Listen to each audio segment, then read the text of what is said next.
வணக்கம். இன்றைக்கி நம்ம பார்க்க போகிற சமையல் என்னென்னா, ஒரு அருமையான டீ கடை ஸ்டைலில் ஆமை வடை எப்படி செய்யலாங்கிறத பார்க்கலாம்.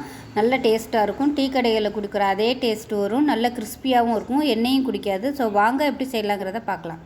ஒரு மிக்சிங் பவுல் எடுத்துக்கலாம். இதில் பார்த்தீங்கன்னா இந்த ஏதாவது ஒரு டம்ளர் எடுத்துக்கோங்க. நான் வந்து இந்த டம்ளரில் 3/4 டம்ளர் அளவுக்கு கடலைப்பருப்பு எடுத்துருக்கேன். 2 டேபிள் ஸ்பூன் துவரம்பருப்பு, 2 டேபிள் ஸ்பூன் உருட்டு உளுந்து. இது எல்லாத்தையும் நல்லா கழுவிக்கலாம். இது 3 பருப்பும் சேர்த்து இந்த 1 டம்ளர் அளவுக்கு வரணும். இதான் அளவு. இதை வந்து நல்லா கழுவிக்கலாம். கழுவிட்டு பார்க்கலாம். இது கூடவே ஒரு 8 வரமிளகாய் சேர்த்துக்கலாம். அதில் தண்ணி சேர்த்து நல்லா ஒரு 2லேருந்து ஒரு 3 மணி நேரம் நல்லா ஊறட்டும். இப்போ பார்த்தீங்கன்னா 3 மணி நேரம் ஊறின பருப்பு தண்ணி இல்லாமல் நல்லா வடித்து வச்சுருக்கேன். தண்ணி வந்து கொஞ்சம் கூட இருக்கக்கூடாது. நல்லா வடிச்சிருங்க. இப்போ இதில் வந்து இது வந்து தண்ணி ஊற்றாமல் மிக்சியில் வந்து நம்ம நல்லா நைஸாக அரைச்சிக்கணும். அதுக்குள்ளே பார்த்தீங்கன்னா ஒரு 1/4 டீஸ்பூன் போல் பெருங்காயம் சேர்த்துக்கலாம். அரைக்கும் போது பெருங்காயம் சேர்த்து அரைச்சோம்னா தான் நல்லா எல்லா இதுலேயுமே மிக்ஸ் ஆகும். இப்போ தேவையான அளவுக்கு உப்பு சேர்த்துக்கலாம். ஒரு 1/2 டேபிள் ஸ்பூன் அளவுக்கு உப்பு சேர்த்துக்கலாம். அதே மாதிரி கொஞ்சமாக மஞ்சள்தூள் சேர்த்துக்கலாம். இது கூடவே சோம்பு சேர்த்துக்கலாம். நீங்கள் அரைக்கும் போது சோம்பு சேர்த்து அரைக்கலாம். அதனால் அது முழுசாக சேர்த்தோம்னா அந்த அளவுக்கு அரைப்படாது. அதனால் நான் பொடி பண்ணி வச்சுருக்கதை சேர்த்துக்கலாம். ஒரு 1/2 டேபிள் ஸ்பூன் சேர்த்துக்கலாம். இதில் வந்து நீங்கள் இஞ்சி சேர்த்துக்கலாம். நான் வந்து இஞ்சி சேர்க்கலை இன்றைக்கி. ஸோ இஞ்சி வந்து என்கிட்ட இப்போதைக்கு இல்லை, அதனால் சேர்க்கலை. இருந்துச்சுன்னா நீங்கள் பொடியாக கட் பண்ணிவிட்டு சேர்த்துக்கோங்க. இப்போ கொஞ்சம் கூட தண்ணி ஊற்றாமல் நல்லா கெட்டியாக குறை ரவை பதத்துக்கு அரைச்சிக்கணும். ரொம்ப நைஸாக அரைக்கக்கூடாது. நரன்னு இருக்கிற மாதிரி அரைச்சிட்டு வந்துட்டு பார்க்கலாம். இப்போ இதை வந்து மிக்சியில் சேர்த்துட்டு ஒரு சுற்றிட்டு இதில் வந்து 1/4 டேபிள் ஸ்பூன் அளவுக்கு வர கொத்தமல்லி, அதாவது தனியாக விதை சேர்த்துக்கலாம். இதுக்கு மேலே சேர்க்க வேணாம். இது வந்து ஒரு ஃப்ளேவருக்காக தான். தள்ளி விட்டு அரைக்கணும். இப்போ பாருங்கள் நல்லா அரைச்சாச்சு. இது வந்து எந்த அளவுக்கு இருக்குன்னா பாருங்கள், நம்ம ஸ்பூனில் எடுத்து போட்டோம்னா அப்படியே உழுகணும். பாருங்கள் எந்த அளவுக்கு கெட்டியாக இருக்குன்னு. நம்ம உருண்டை பிடிச்சோம்னா அப்படியே இருக்கணும். இதுதான் கரெக்டான பதம். இப்போ வந்து எல்லாத்தையும் சேர்த்துக்கலாம். ரொம்ப நைஸாக அரைச்சிடக்கூடாது. இப்போ வந்து நம்ம மஞ்சள்தூள்லாம் போட்டாச்சு, வரமிளகாயும் போட்டிருக்கோம். இப்போ பார்த்திங்கன்னா பொடியாக நறுக்கின கருவேப்பிலை சேர்த்துக்கலாம். ஒரே ஒரு பச்சை மிளகா பொடியாக கட் பண்ணிட்டு சேர்த்துக்கலாம். இந்த வடைக்கு வந்து வெங்காயம் தேவையில்லை. பொடியாக நறுக்கின கொத்தமல்லி சேர்த்துக்கலாம். நல்லா நிறையவே சேர்த்துக்கோங்க. மற்ற எல்லாமே நம்ம சேர்த்துறோம். சோம்புத்தூள் சேர்த்துறோம், பெருங்காயம் சேர்த்துறோம், எல்லாமே சேர்த்தாச்சு. இப்போ வந்து நல்லா பசஞ்சு விட்டுக்கலாம்.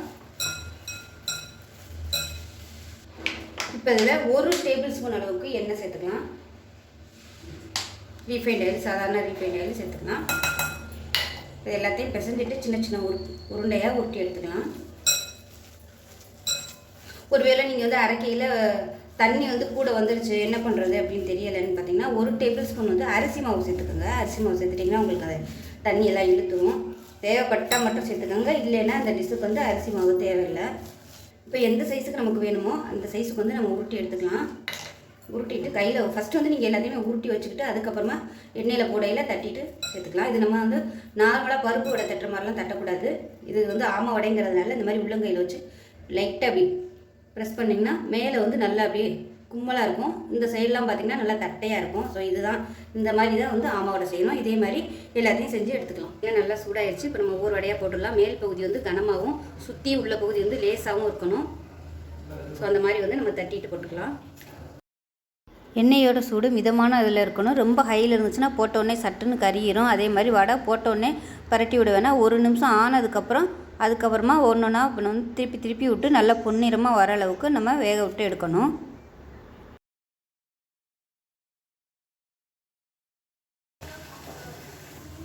இப்போ பாருங்கள் வடை அருமையாக ரெடி ஆயிடுச்சு. கலர் நல்லா மாறிடுச்சு பாருங்கள். எடுத்துடலாம். டீ டைமுக்கு செய்யக்கூடிய ஒரு அருமையான வடை. எண்ணெயுமே பார்த்திங்கன்னா சுத்தமாக எண்ணெய் குடிக்கல பாருங்கள்.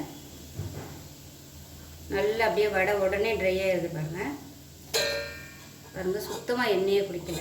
இப்போ இதே மாதிரி மிச்சம் இருக்கிறதையும் 3 தட்டி போட்டுக்கலாம். இப்போ பாருங்கள் 2வது போட்டது நல்லா கிறிஸ்பியாக ரெடி ஆயிடுச்சு. உங்களுக்கு பார்க்கையிலே தெரியும் எந்த அளவுக்கு நல்லா மொறுமொறுப்பாக இருக்கணும். நம்ம நெரு நரைச்சதுனால அங்கங்கே அந்த பருப்பெல்லாம் நல்லா கிறிஸ்பியாகி சாப்பிட்றதுக்கு சூப்பராக இருக்கும். இப்போ பாருங்கள் அருமையான ஆமை வடை நல்லா மொறுன்னு சூப்பராக ரெடி ஆயிடுச்சு. ஸோ நான் சொல்லியிருக்க அளவுகளோட இதே மாதிரியே செஞ்சு பாருங்கள். நல்லா அருமையாக வரும். ஸோ செஞ்சு பார்த்துட்டு எப்படி வந்துச்சுங்கிறத கமெண்ட்டில் சொல்லுங்கள். வீடியோ பிடிச்சிச்சுன்னா லைக் பண்ணுங்கள், கமெண்ட் பண்ணுங்கள், சேனலை சப்ஸ்கிரைப் பண்ணுங்கள், பக்கத்தில் உள்ள பெல் பட்டனையும் ப்ரெஸ் பண்ணுங்கள். நன்றி.